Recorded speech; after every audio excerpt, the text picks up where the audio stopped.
Vinga, seguim, va, continuem, va. Ho fem per parlar dels rastrejadors encarregats de fer el seguiment de casos de Covid. 849 d'aquests treballadors contractats per l'empresa Ferrovial estan des d'avui al carrer. Ahir va acabar el contracte que la Generalitat tenia amb aquesta empresa encarregada de contractar i gestionar aquest servei de rastreig de malalts de Covid-19. Els treballadors què exigeixen? Doncs que se'ls subrogui i que puguin continuar treballant per l'Agència de Salut Pública de Catalunya. Avui hem convidat al RESET a Carolina Soto-Liaga, és ex-rastrejadora de Ferroser i integrant de la secció sindical IAC Catac. Bon dia, benvinguda. Bon dia. Tu ets una de les 849 que a partir d'avui ja no tens feina? Correcte. Sí? Escolta'm una cosa, la vostra feina està molt criticada des del principi. Val? Per moltes raons. D'entrada, el fet que es subcontractés una empresa així ja va ser motiu de molta polèmica.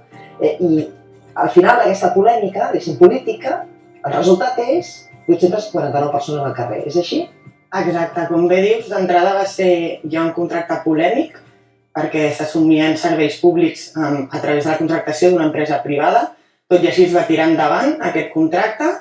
Ferrovial, Ferroser, que és el mateix, va fer una sèrie de contractacions fins a arribar a la plantilla actual de 849 rastrejadors. També aclarar que va haver-hi moltes crítiques en quant al rastreig per tot d'errors que en cap moment van tenir que veure amb la plantilla. Van haver-hi errors de l'aplicatiu, van haver-hi errors de l'organització de torns, de les instal·lacions, de la falta de seguretat, però l'únic que va estar sempre al 100% i afirmat per tothom va ser la plantilla, que en cap moment ni els meus companys ni jo vam tenir cap error respecte a això.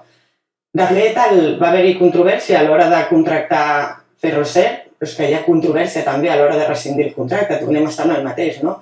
Ferroser i el Departament de Salut no perden res. De fet, encara en el Parlament esperen tots els pactes interns que s'han fet tant per la contractació com per rescindir el contracte.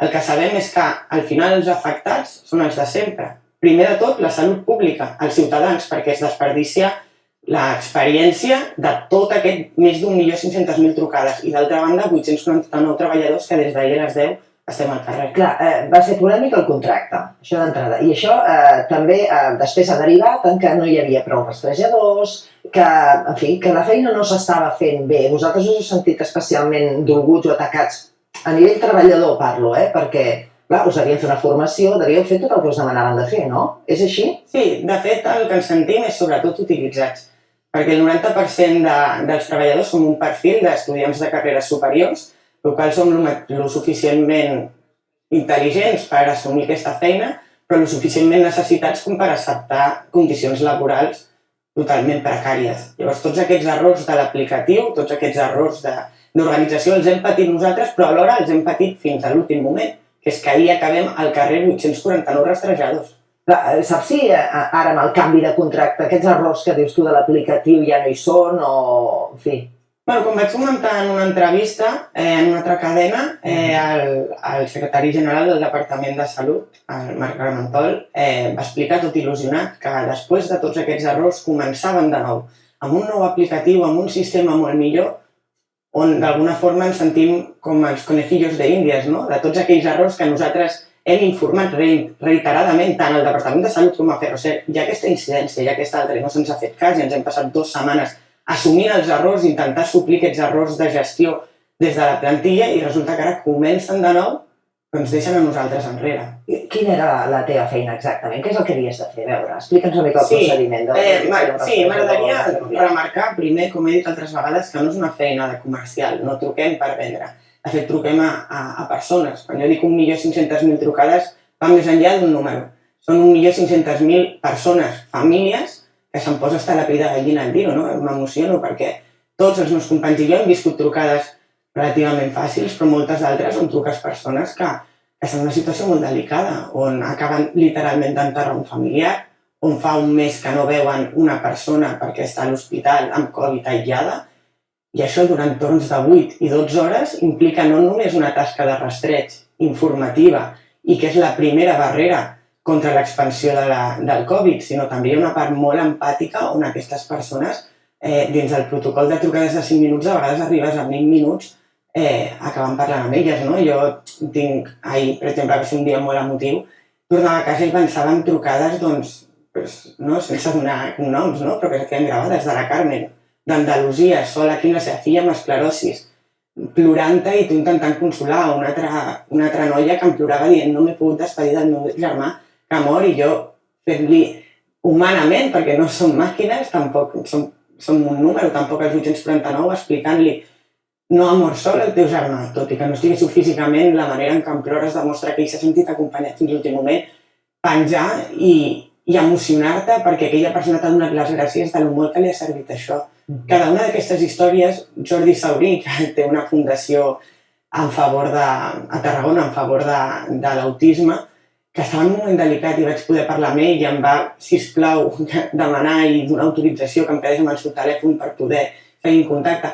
Una sèrie d'històries que, més enllà de col·laborar en el que és la primera frenada del Covid, col·labores també empàticament, no? Que és una cosa que m'agradaria parlar-ne, no? Perquè el Covid, avui en dia, la pandèmia, és un motiu de total actualitat, però tant els polítics com altres membres que estan dins parlen molt de números, parlen de morts com a números, parlen d'afectats com a números, però no són números, aquí hi ha un rerefons que els polítics potser no hi són prou dins, i potser si siguessin dins, el mateix Marc Ramentol parlaria d'una altra manera a l'hora de parlar del Covid, si estigués dins.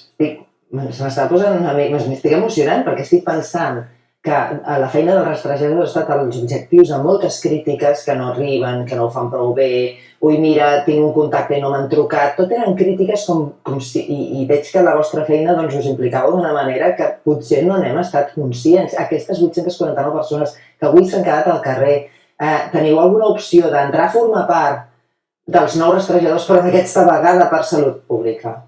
Sí, és el que comentava. També puntualitzar que totes les crítiques mai se'ns han pogut atribuir a la plantilla. Han sigut crítiques amb l'aplicatiu. L'aplicatiu, tot i estar utilitzat per Ferroser, era responsabilitat del Departament de Salut i no ha fet res per arreglar-la quan tocava.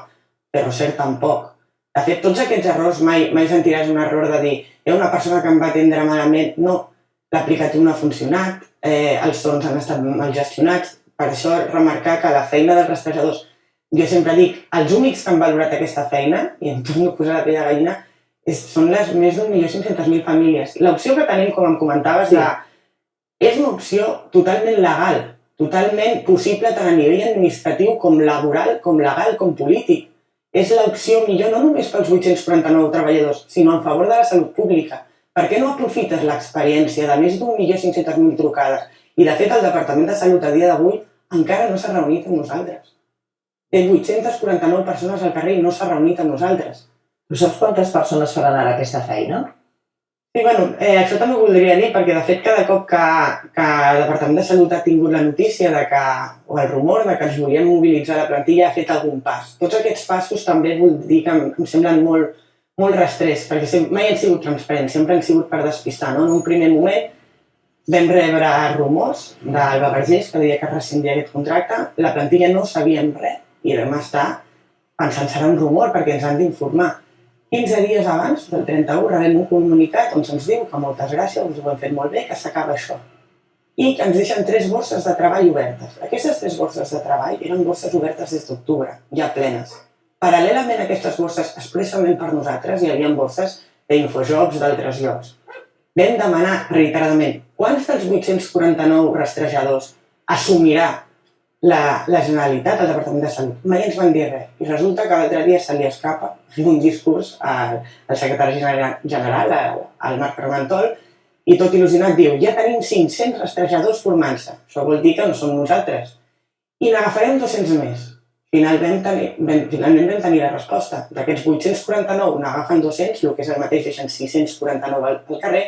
I a més una cosa important, no han parat de posar traves. Hi ha 500 rastrejadors en torns de matí, tarda i cap de setmana, com es feia fins ara, i sabent que el 90% de la plantilla som estudiants o gent amb família i fills, imposen un torn rotatiu d'una setmana matí i una tarda. Tot han estat traves per rentar-se la cara. Clar, vosaltres físicament on treballàveu?